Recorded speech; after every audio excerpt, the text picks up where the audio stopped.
Hi everyone and welcome to my video. Today I'll be talking about my reverting Philodendron erubescens, aka Pink Princess Philodendron. So this is it.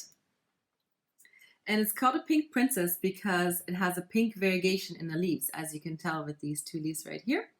And with all variegated plants, if they're in lower light, they lose their variegation and will start to push out more dark leaves, because it is a defense mechanism of the plant, because the variegated leaves actually can't photosynthesize as well as the darker ones.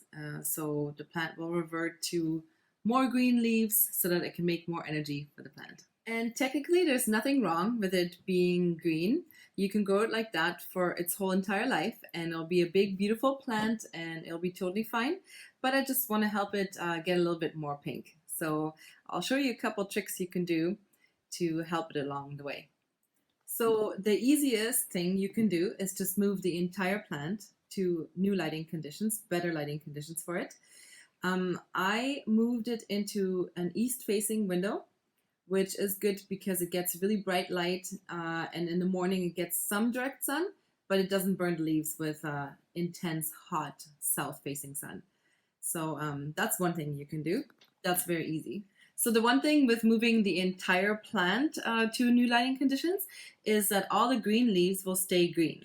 They will not turn more pink. The plant will just push out more pink leaves eventually.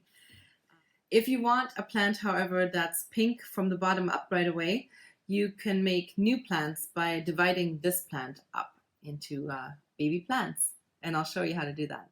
So the theory is that if you start new plants and put them in the right lighting conditions right away, then they'll push out more pink. So let's do that.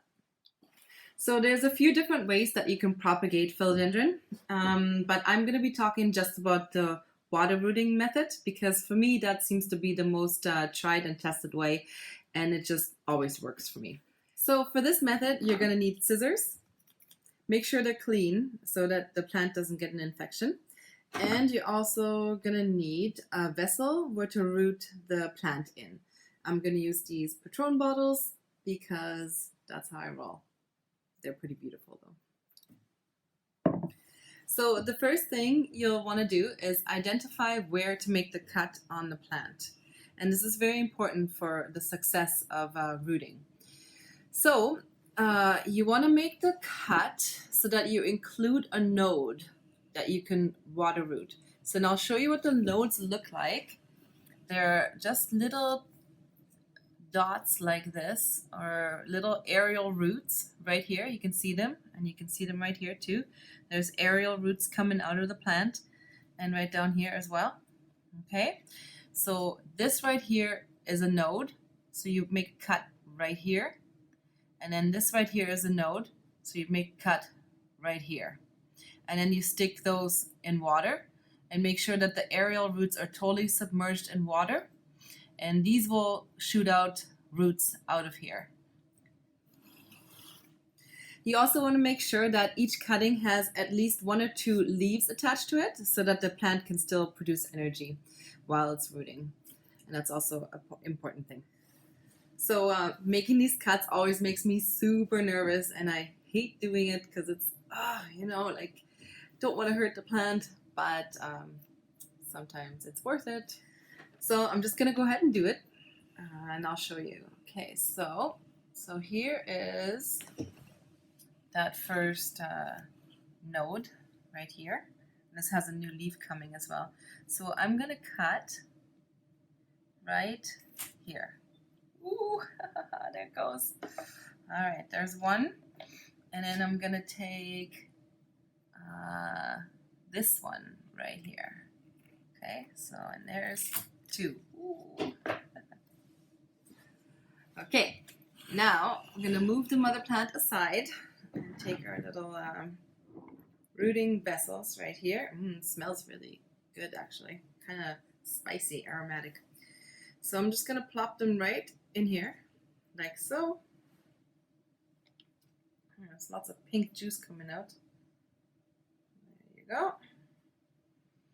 And there you have it. these two will leave until the roots that are being formed are going to be about an inch or so, and then you can plant them in fresh soil. If you want, you can dab a little bit of cinnamon on top of the cuts. I don't have any, so I'm just gonna gently dab a little bit like this with a paper towel. Cinnamon just prevents an infection, but I just don't have any right now, so I'm not gonna do that. I'm just gonna chance it. And yeah, and this is what they look like in the bottles. Looks pretty, right? So I like using these. Yeah, and I'm gonna put these in a bright location, not direct sunlight, but warm. Warm is important for forming roots. And I just like to put them in bright because it seems to work better. So this is the mother plant without all the babies now. It's all cut down. I actually took another cutting off camera. It was kind of a tricky one, so I had to concentrate. So yeah, this is what it looks like all chopped down, which actually brings me to the next method of making it more pink. You can look for the last leaf that has a good variegation. So in this case, it's this leaf right here. This is the last leaf that has a good pink on it. And then you cut everything above that off.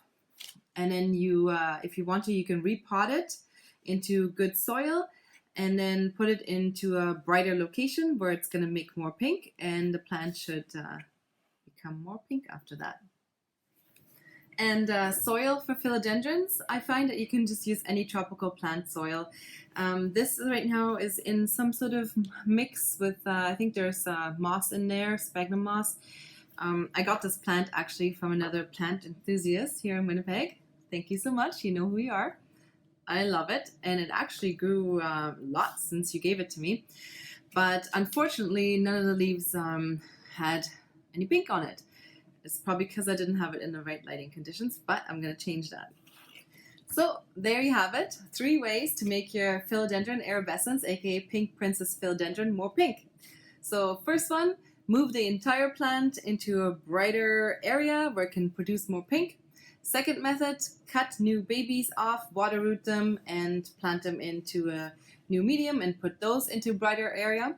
And the third method is cut the mother plant at the last pink leaf, and if you want to repot it and stick that into brighter light. So those are the 3 methods, and I will give you guys an update when I successfully make my plants more pink. Here's some pictures of what they look like when they're really nice and pink.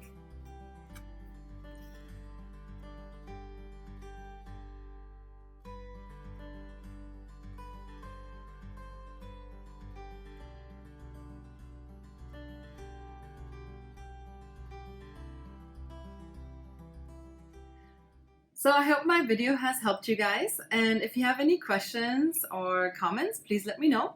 And I'd also really love to see you guys as pink princesses as well. Alright, so I'll see you next time and with an update, and I'll let you know how it went. Bye!